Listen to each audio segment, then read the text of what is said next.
often. The jobs and opportunities that will be open to me. I think about exploring and shaping my community and the world. But I'm also aware that the impacts of climate change have rendered the future very uncertain, with increasing natural disasters, changing rain patterns, drying water bodies. The impacts of climate change are already seeping into development outcomes. They are disrupting children's education, increasing the spread of diseases, and causing shortage of crucial resources like water. Over the next sessions, we'll hone in on climate change. It's first important to get a reality check and understand the realities and lived experience of climate change affecting children's education, the dilemmas of policymakers, the ongoing efforts from countries on climate education. Let me take you to our next session, Foundations for a Greener Future.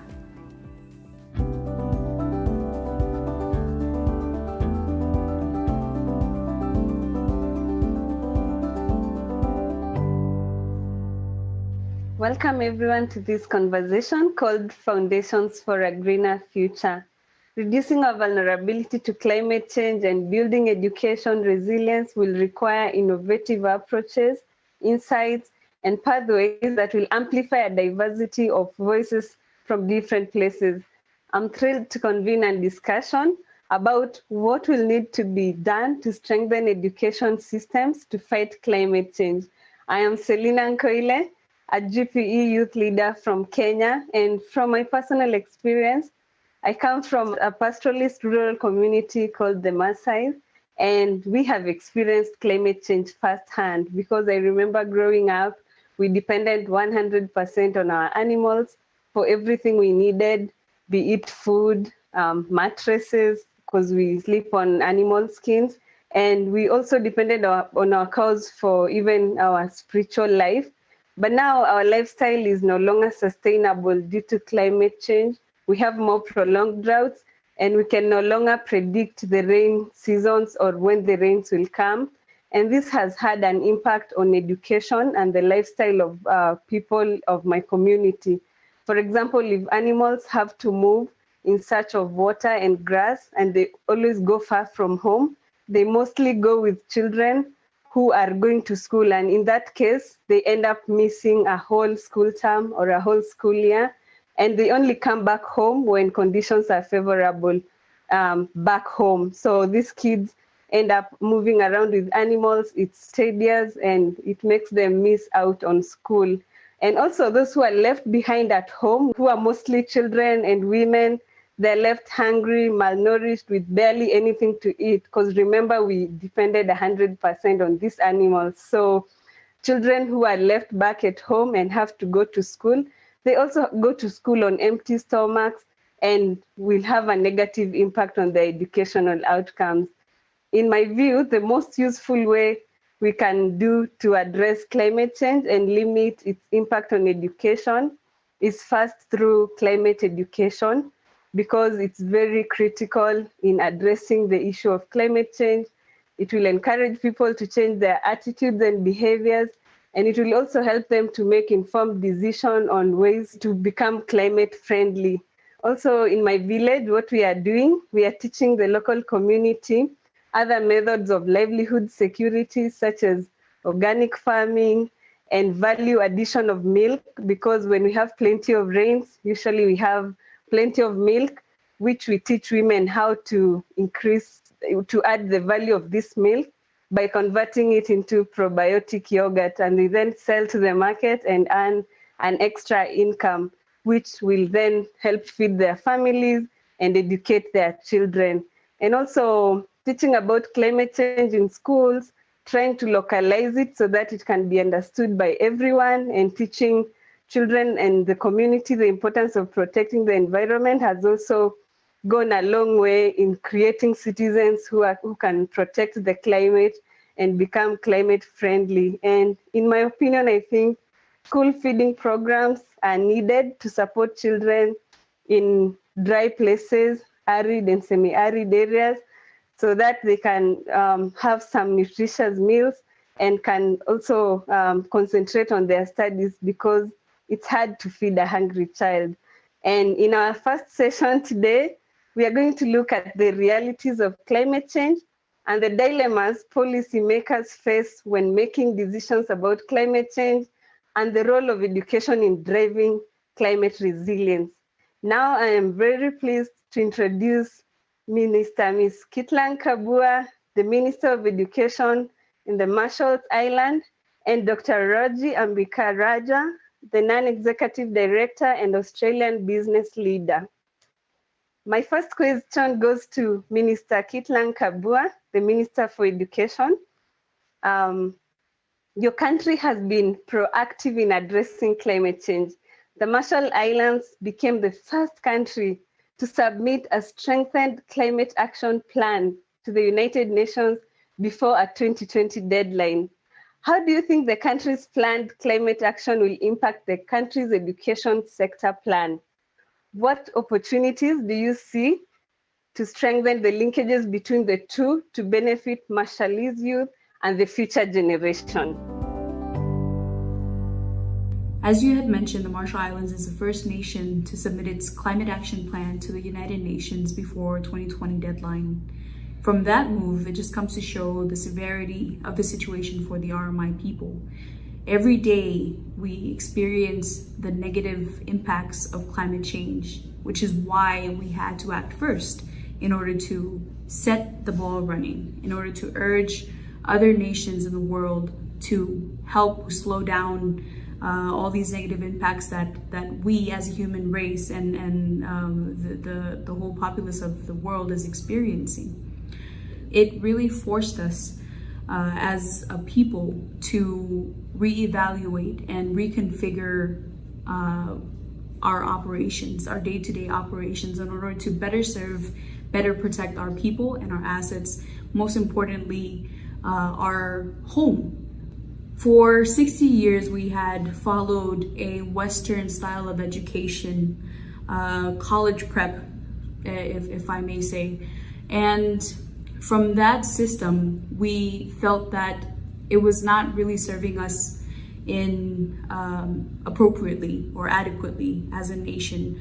A majority of our students would barely graduate and not be able to continue on to tertiary education. So how do we better prepare our people, our students, our children that are coming out of our school systems? Education system will be more creative in providing the people of the Marshall Islands with the skills they need in order to survive in these new environments. These are things that we are working collaboratively with development partners throughout the world, and not only that, but tapping into traditional knowledge.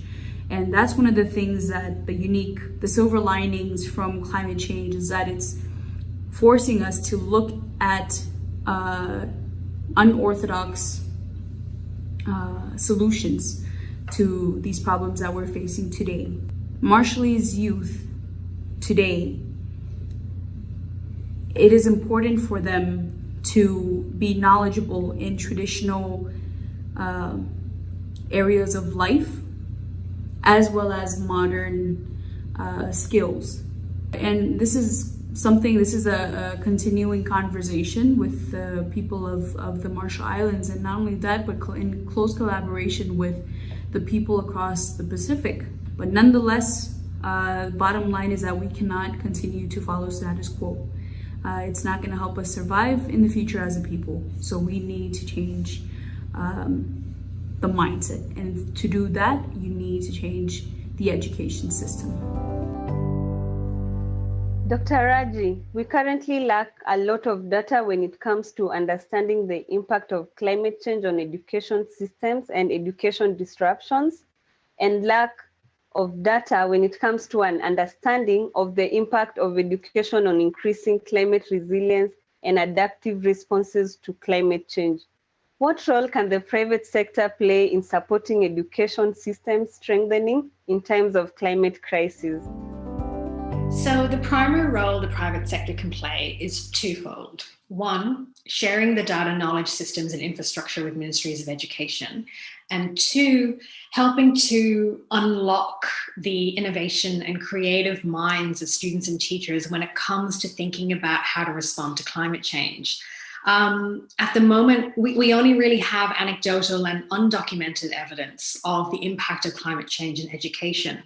So it's really important to develop the capability to collect high quality, quantitative and qualitative data on a very regular basis so that it can be analysed and used in addressing the direct and indirect impacts of climate change in education. A great place for ministries of education to start addressing this is through the GPE's Education Data Leadership Program. The program itself is designed to support the delivery of data skills, knowledge and expertise to ministries through a series of initiatives like the Data Leadership Boot Camps. Having a deep understanding of data and its capabilities then lends itself to understanding how to set up climate resilient education infrastructure. It opens the door to reimagining education with teachers and students in a way that's innovative and to create alternative modalities of education so that there's minimal disruption to a student's education during a climate disaster. Having resilient education management information systems, of course, will help ministries of education and ultimately help teachers, parents, and students to make informed choices. And most exciting of all, it will help communities to take a proactive approach and think about how to create innovative solutions before climate-related disasters in their own regions actually even strike. Minister, we know there is a viewpoint that education takes too long to have any impact on society's ability to tackle the climate crisis. What would you say about the importance of addressing climate change through education? I understand that there are a lot of viewpoints or a lot of opinions in regards to education and its realistic or immediate impacts on the climate change crisis and our fight against it. My views on the matter are very simple. It's unfortunate that there are a great number of people that still don't believe that climate change is real. And it's people that come from leading countries that could help smaller countries like the Marshall Islands in this fight against climate change. So education is quite important in the fight against climate change, is to spread awareness and to make sure that everyone is on the same page. And we hope to spread this beyond the shores of the Marshall Islands. But another angle that I also want to highlight is that for us in the Marshall Islands, the reason why we are at where we're at today is because of our youth, is because of a group of students that are part of an NGO that utilize the tools that are available to them today to spread awareness to the people of the world, to say that, hey, climate change is really affecting our way of life. It's threatening and jeopardizing our identity as the people of the Marshall Islands. It's jeopardizing our home. It's through their work and through utilizing modern technology and social media platforms and other means to reach out to the global level. That's another importance of education in the fight against climate change. Another area that the government of the RMI is also focusing on is the health of our people, how to have healthy children, what food is appropriate for them, teach them how to grow farms, to grow little gardens in their homes, to practice traditional ways of gardening, fishing, reverting back to local ways of life, because our population back in the day, before the introduction of Western ways, it was much healthier than what we have today, than what we're experiencing today. So all these things stem from education.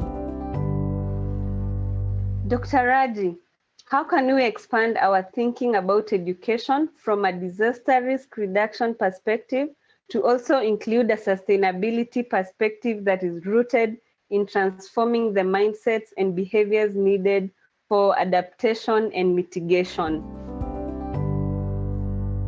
When you strip education down to its soul, it's about human connection. The transfer of knowledge from teacher to student, the transfer of wisdom from the world to the learner is what sits at the heart of education. And it's the outcome of human connection that helps transform mindsets and behaviors. For that human connection to take on a sustainability perspective, there needs to be a greater dissemination of information and knowledge on climate change itself for teachers, parents, and students. Having access to the latest climate change science and the impacts on local regions is really powerful. And from there, it's important for students to be empowered to be agents of change themselves. And for that to be the case, there's merit in schools helping their students to develop the skills and innovate the solutions around environmental issues faced by their local communities. Beyond this, it's back to my earlier comment about reimagining education and adapting education systems irrespective of whether a climate disaster has occurred. You know, as a world, we've spent the last 18 months learning, working, and connecting remotely. And part of the opportunity in what has been a crisis is to reinvent and revolutionize the ways in which we've operated for decades. There's scope to address digital divides by thinking about multiple delivery channels for education. There's scope to think about alternative education pathways and look at whether the content and learning assessments can be personalized to students. Engaging teachers and parents on their respective roles in a student's learning process and empowering and upskilling them on remote learning methods will help carve a blended learning environment. And that's going to expand the mindsets and behaviors needed to ensure sustainability when it comes to our thinking about education. Thank you, Dr. Raji, for joining me today, and also to you, Minister Ms. Kitlang. We've heard from our amazing speakers about how education systems need to respond to the impacts of climate change, like natural disasters. I want to leave you with a video about what GPE is doing in the island nation of Vanuatu to build resilient education systems in the face of the challenges posed by climate change.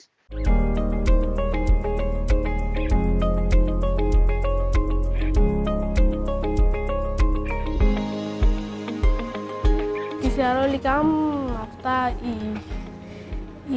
program somehow school lo kindergarten lo class 1 mo class 2.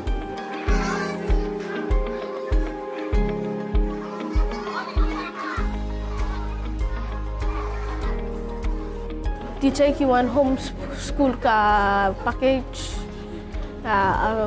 for plomifla bloko la mikem lo house ta lise time school li at 3 weeks or 2 weeks la spela le pamfla kampa ko tem paper. I can jump, I can run, I can read, I can climb.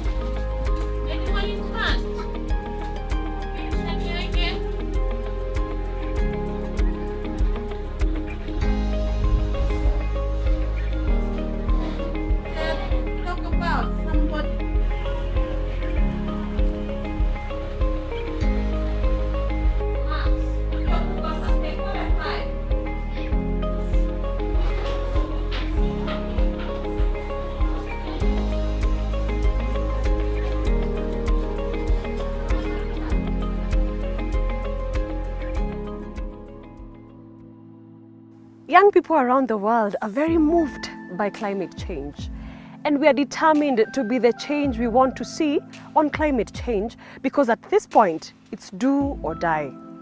This next segment will bring together the dynamism, intelligence, and power of young people with the policy changes we want to see.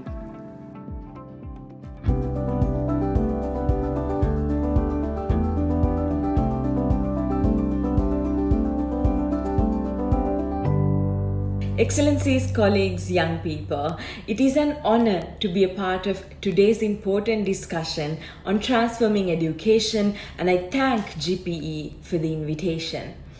If young people are the backbone of our global society, then education is their main tool to be empowered to achieve their full potential and create the sustainable and transformative changes which our systems and communities so desperately need. But due to COVID-19, 700 million children and youth are still affected by full or partial school closures worldwide. An estimate of 11 million young women and girls might never return to school due to child marriages. And access to virtual learning also brought other structural inequalities to the forefront, including access to broadband and digital technologies, with young people in the global south being much less likely to have secure and stable internet access than youth from the global north. We need to act now to avoid losing a whole generation. So, allow me to share a few key concrete recommendations. First, we need to work together with young people as full-fledged partners of building forward better and co-creating the education they want and they need. Education systems that meaningfully engage young people as partners are crucial to debunking the misconception that young people need to grow up to take a seat at the table in designing their very own future. We need to change the harmful top-down culture that teaches young people passivity and obedience, which unfortunately is still perpetuated by many schools worldwide. By teaching a culture of cross-generational respect and intergenerational dialogue, we avoid having young people grow up to perpetuate the cycles of exclusion and marginalization we have seen for decades. I invite everyone to use Youth 2030, the UN system-wide youth strategy, as a roadmap for action in working with and for young people. Second, we need to empower young people with the skills they need to succeed in the present and future, not only literacy and numeracy, but also in critical thinking, innovation, digital skills, media and information literacy, climate action, sexual and reproductive health, respect for human rights, and many more.